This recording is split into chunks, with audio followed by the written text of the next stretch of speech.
Hello, good morning. So today, another vlog, another day. Okay, ready na tayo.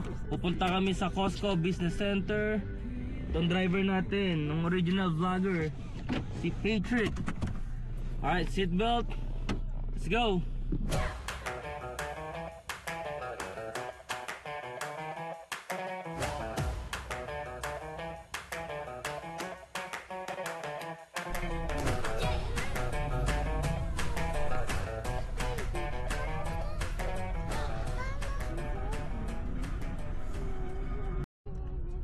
Hey mga tol, nandito na tayo sa Costco Business Center. Papasok na tayo para makita natin kung ano yung itsura sa loob.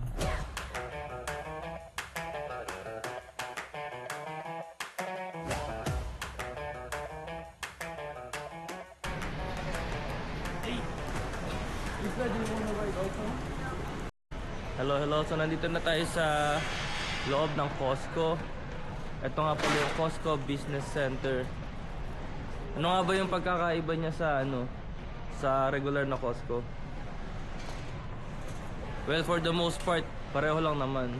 Wala naman masyado. Pero ang alam ko dito, yung mga binebenta dito, talagang pang business din talaga.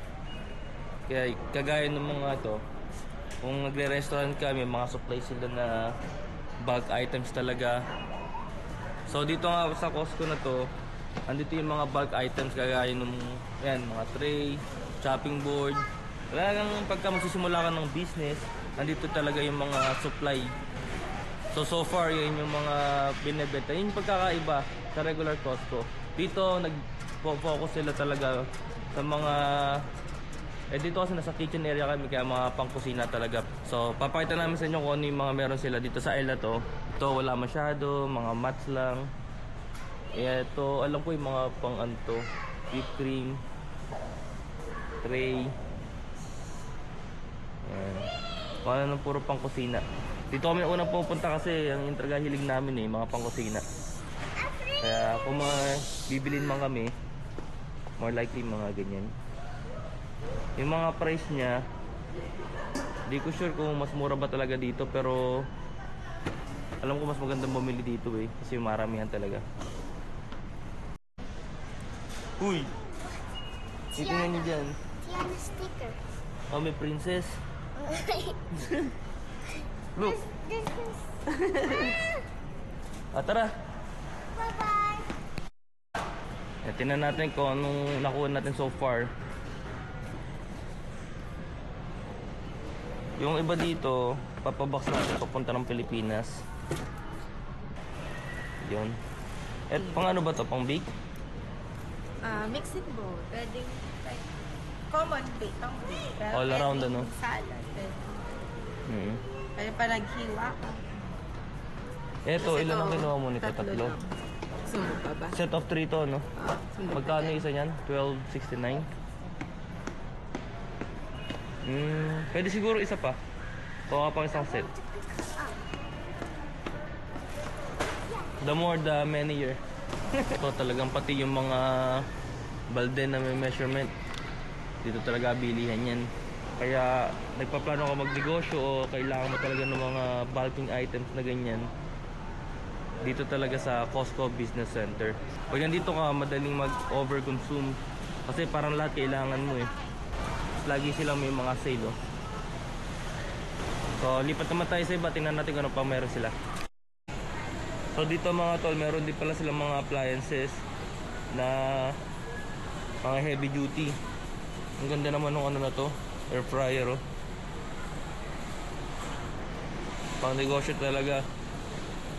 Ito dishwasher, sa Pilipinas wala naman gumagamit yan Ito ice machine. Siyempre pag nasa Costco ka, mag-aisle to aisle ka talaga. Yung mga bagay na hindi mo kailangan, parang may kukonvince mo yung sarili mo, kailangan mo na rin sila. Dito naman to sa side na to, puro mga pang office supply. Ayan. Kung meron kang restaurant at yung mga kailangan mong supply para sa inventory, para organize lahat, andito mga office supply talaga. Sa regular na Costco, sobrang limited lang din ng mga option pagka nandun ka. Dito talagang binabandera nila lahat.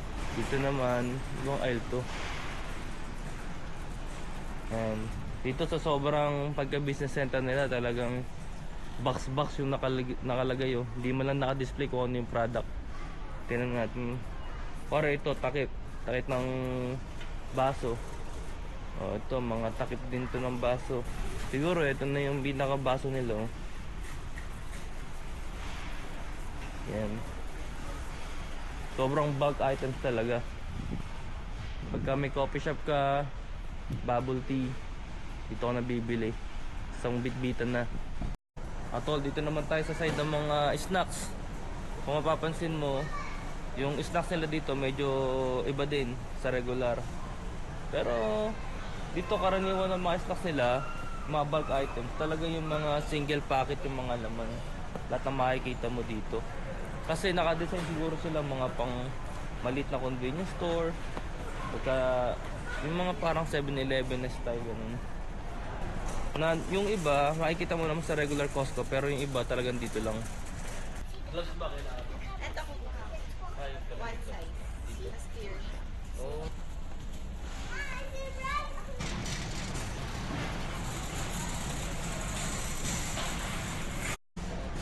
Mga to, so nandito naman tayo sa mga supply ng ano, mga number 1 items. Tubig. May isang buong column na to, para kang nasa ref talaga. Isang malaki talaga silang, para isang Costco pa talaga. Sobrang dami.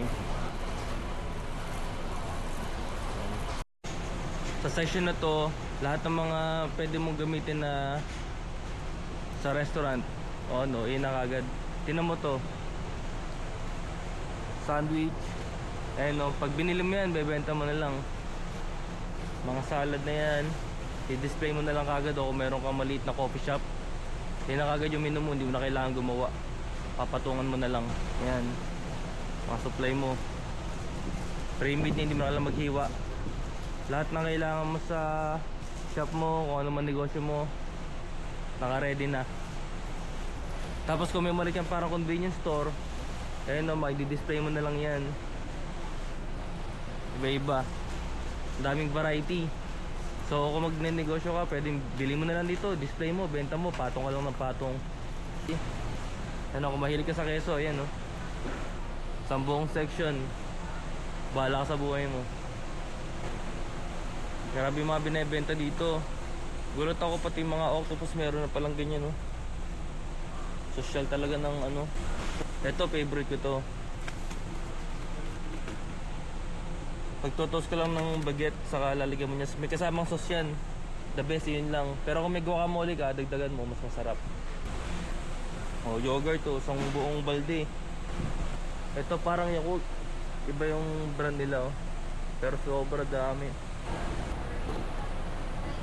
Ito nga pala yung mga meat selection nila. Ganyan lang sila, para silang ano. Dahil itong ang lugar to, para silang sa malaking ref, kaya nakaganyan lang siya. Sobrang lamig dito. Hindi siya parang iniwan lang sa istante. Ito, yan, sarap to, Korean ribs. Tinunan mo to, yung mga ground meat nila oh. Sobra. Dito mga isda naman. Salmon. Ito ibang klaseng salmon. Para sila yung nilagay sa warehouse, patong-patong lang. Pero sobrang lamig dito, kaya wala namang masisirang karne. Sobrang daming supply. Ito mga ribs oh, mura lang oh, $2.99 per pound. Mas mura pa rito kaysa sa Pilipinas eh. Guys, pakita ko lang dito sa Costco Business Center. Dito ko lang pala makabili ng mga karne na ayun oh, parang taong nakasabit. Talagang isang buo. Ano kaya yan? Goat. Wide variety talaga yung option nila pagdating sa mga meat. Ito mga frozen shrimp. Ang laki. So far ito na yung mga nabili natin. Mura yung ano nila dito, Goat. Oh yan no. Dito eh, $3.94 a pound. Sa Cebu City ka, ano sa araw, $10. Ganon. Yan cubes, laman siya. Halo siguro. Oh, chicken bouillon. Mga bro, tumitingin kami ngayon. Sobrang laki. Chicken bouillon, no? Nor powder seasoning, isang balde. Grabing bentahan dito. Balde-balde. Mga tol, so ito lang yung nabili natin.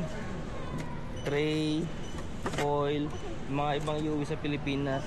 So yung cart na to, nakikita nyo, lahat ng laman dito, ang nagasta dito is $302. Yan, yun ang mga bilihan dito. Yun ang normal na price pag nagpunta ka ng Costco. Parang wala namang masyadong nabili pero yun talaga price.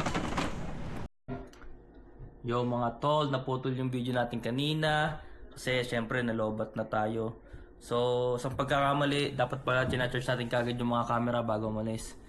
Bali, kanina naka 332 tayo sa isang cart. Tapos yung isa yata sa kapatid ko nasa almost 500. Mga binili natin, mga essential, gamit sa bahay, kung ano-ano lang. Na syempre pag nandun ka, feeling mo kailangan mo. Pero pagka naisip pa parang, kailangan ba talaga yun? Hindi naman talaga. Pero yun ang nabili namin. So, hanggang dito na lang yung vlog. Continuation lang to. Peace!